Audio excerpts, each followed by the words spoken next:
So here we are back on the lightning arrow build, and I wanted to talk a little bit more about the reasoning behind choosing these two maps for my main maps as to make currency from. My main strategy right now consists of doing the Harbingers, which has basically been the most profitable one that I feel like I found so far. I have been making hundreds of divines with this strategy and have made so I haven't a specific number, but I know that I made way more than I made over I want to say like 600-700 divines so far with this strategy. If we go to the web page called Wealthy Exile, we can see what I'm currently basically holding in value, which is 410 divines, off of which 88 of them is like actual divines. However, I spend a whole bunch on my Necromancer. I spent like 200, maybe 250, something like that on the Necromancer build. I spent what, like 30, 35, something like that on my lightning arrow. Maybe a little bit more, maybe a little bit less. I don't have the specific numbers, but because I didn't really keep a note of everything I bought. But that being said, I made like a ton of divines. Some of it came off of or I would say like 70% of it came from the Harbinger strategy, and the last 30% probably came off of crafting. And finding stuff and crafting it, or finding items in the game that I sold, specifically rings and gems and fractured boots and gloves and stuff like that. That's what my main crafting went around. That being said, as you can see, I found a mirror shard, which I got off the Harbingers. I found fracturing orbs, which are also worth like a ton of divines. We found a bunch of other stuff besides that, but that is like the main stuff you're looking for, is basically the fracturing orb and the mirror shards. It's like your two, I would say, like best drops you get out of them. And unlucky for me, I was leveling my lightning arrow when I had the mirror shard drop, so I didn't actually have my scarabs on for that one. That was a little sad, because if I had had my scarabs on, I would have been able to drop a ton of these instead of just one of these, right? So that's what these scarabs do, is this one and specifically, they duplicates the drops, the shards that drop off the Harbingers. And this one it makes your map spawn 3 guaranteed Harbingers on the map. And this one has the currency shards are doubled, I believe it says. Harbingers in the area drop the rare currency, sorry. This one is the double, right? Oh yeah, I'm mixing these two up. So this one makes it to where it drops the more rare currency shards, and this one doubles the amount you get. So those two in combination with each other are super nice. Like it's really nice. I haven't really figured out how good this one actually is. I'm not sure if it's even worth doing this one, or if it maybe would be better using these two and then using 2 of these instead. So it's a little bit I'm a little bit up in the air if it's actually worth using this one. But that being said, it is just a very profitable strategy. And once you do hit those top end drops, which would be the mirror shards or the fracturing shards, and you have these 2 scarabs in there, right? Like it's just an god tier amount it'll drop. So it dropped like 5 full fracturing orbs per time I drop them, which is quite a bit if you ask me. Like that's a decent amount. And as you can see right here, they are currently, the 9 is currently worth 36 divines. So that's a fair amount of like currency, right? And this one is worth 42 divines. So if I'd had that drop in a pile, like the fracturing orb did, that would have been insane. The amount of value I would have gotten out of that would have been absolutely ridiculous. And it kind of saddens me a little bit that I didn't have the scarabs on and I was grinding levels. So for that reason, I'm a little sad. But besides that, I'm really, really happy with this tactic. And I haven't found something that I made the same amount of divines on. It's just, it hasn't been as effective as these has. And preferably I'll use the ruined castle map, or I'll use the plateau map. And these two maps have their own set of goodies that they come with, right? Like, so there is a specific card that drops in each map. For the ruined castle, you'll find these every time you do a map. You'll get around, like at the bare minimum, you'll get 8 of these, which is 1 chaos guaranteed, right? So it's basically paying you back a guaranteed amount of value for every time you do a map. And when it comes to the plateau map, one of the things that drops a lot is this card, which is really, really nice. Usually you only get 1 of those though. It's rare for it to drop more than 1. But over a period of doing 30 maps, I got 12 or 13 of these. So it's not a super uncommon drop. It's just, it's a little up and down how often it drops. Sometimes you get 1 often, and other time I have done like a set of, I want to say like 25 maps and haven't gotten a single one of them. And then I did like 30 maps, maybe it was 35 maps, and I got like 12 or 13 of these. So it's very up and down with this specific card, but it is very common. It's not something I've dropped on Ruined Castle, for instance. That only drops me the Reign of Chaos.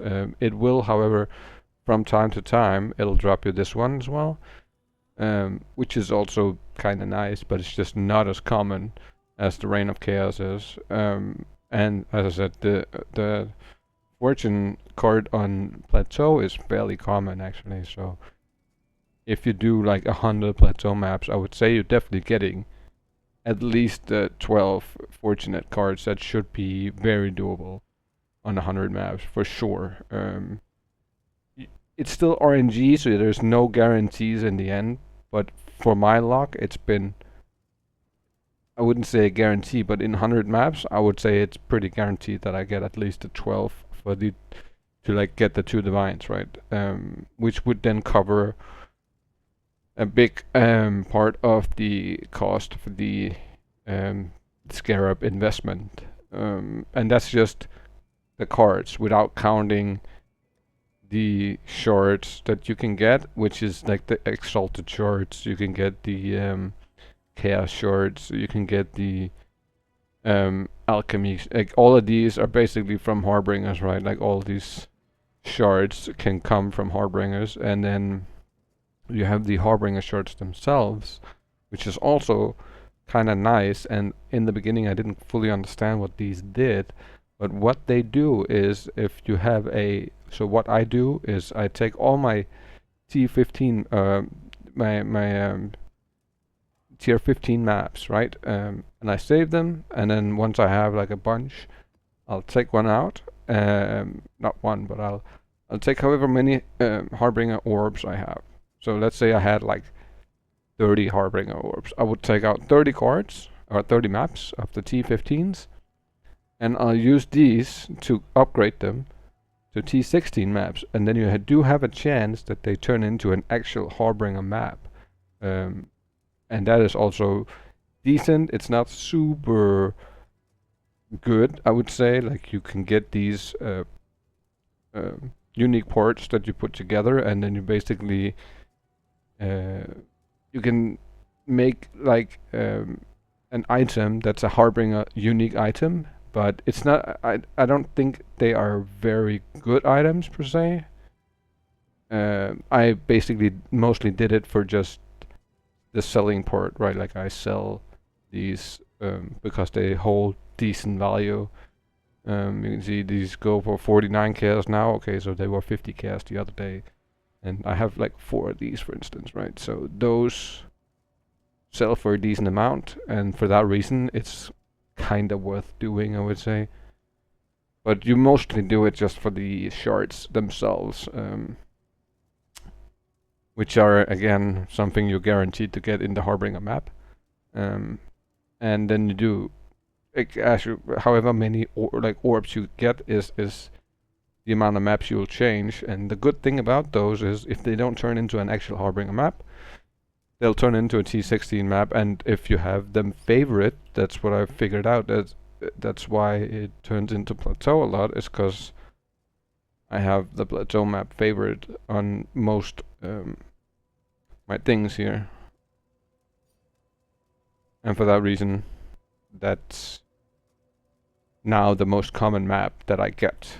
Even if I use the Horizon orbs, which you also get from the Harbinger Strat, they'll also turn my T16 maps that aren't the plateau map or the castle map into plateau and castle map a lot of times. Not every time, but a lot of the time.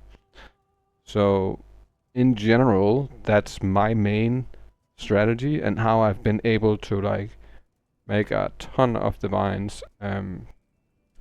Now this lightning arrow build is pretty decent at the moment. It's definitely doing a lot of damage. Is it the best it could be? I could probably do a lot better in terms of gear and stuff, but it's decent enough to where the clear speed is so high on it that these maps feel,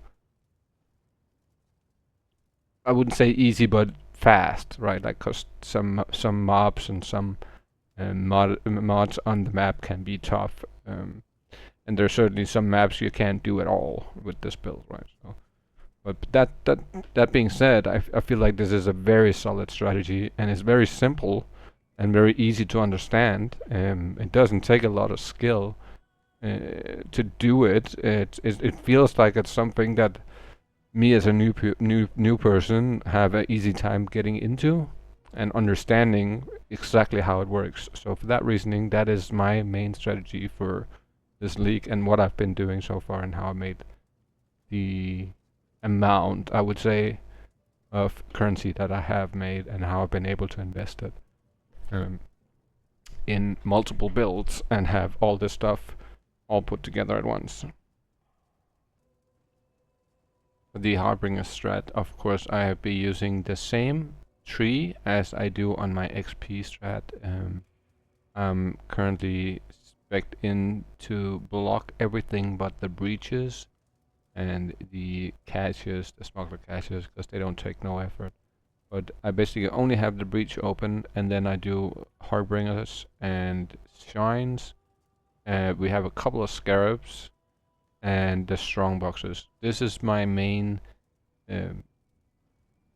atlas for the Harbinger Strat, but it's also my main atlas for doing experience.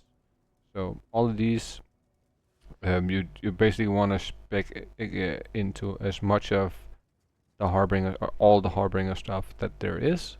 Since this is the scarabs that I use to make my currency with, and then the breaches I use when I do my leveling. So you aren't gonna care too much about the breaches. You could do other things instead of breaches if you just want to do the Harbinger Strat, you could say. There are other possibilities here. There's not a lot of these nodes on the tree, so it opens the possibility for you to do a lot of other stuff in combination with your Harbinger. But basically, you just want to max out the Harbinger nodes on here, and yeah, it's super simple, very simple, very easy to get to. It doesn't take a lot of points. It's only barely, like, there's only really these 3 clusters right here. So yeah, it's very easy to get to. And every time you're super lucky, you'll get the Harbinger accompanied by Harbinger mod on your map. So if you, let's put the map in here real quick, and we should do like this. You can have one of these, say, accompanied by Harbinger, and that is like basically even better, right? Like if you get that. But yeah, that's the Atlas. That being said, I appreciate if you stayed around for the end. You watch the video and like and comment if you like what you see, and leave me a sub and everything, all the good stuff. And I'll catch you in the next one.